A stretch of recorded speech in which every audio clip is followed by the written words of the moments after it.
Почитувани, добре дојдовте на пресконференцијата на ВМРО-ДПМНЕ.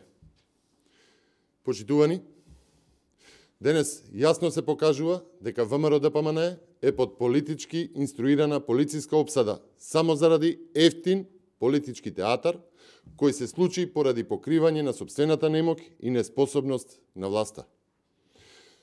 Безпотребно беа вознемирувани членови и симпатизери на ВМРО-ДПМНЕ. Беа претресувани недолжни граѓани без налог, без посебна наредба, која никогаш не беше презентирана во јавноста. Провокација за нов меѓумакедонски конфликт. Од фотографии достапни во јавноста се гледа дека спротивно на закон беше ангажирана и воена полиција, која е под надлежност на Министерството за одбрана, со која раководи министерката Радмила Шекеринска. Се покажа дека она што треба да бидат професионални институции, работеа под чисто политички диктат. Политичкиот притисок и прогон е евидентен. Мотивите се политички и средствата што се употребуваат се политички. Прогонот се прави врз лица на партија кои што се следени, прислушувани под константен притисок. Почитувани, сега треба и Министерството за прогон и терор Оливер Спасовски и Зоран Заев да одговорат кого лажат и кого замајуваат.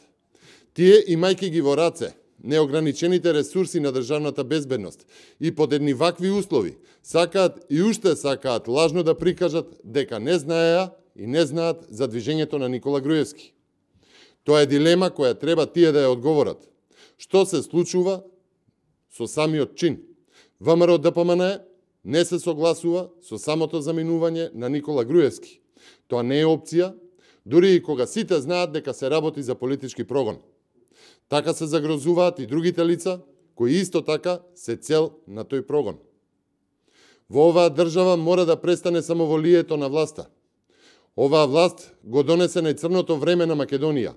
Најцрното време во кое се менува име, идентитет, се качуваат даноци, се монтираат случаи, се одземаат институциите од граѓаните и се киднапираат од власта.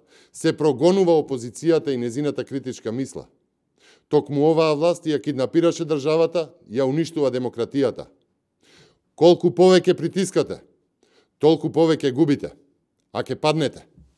Ќе паднете многу брзо. Ви благодарам на вниманието.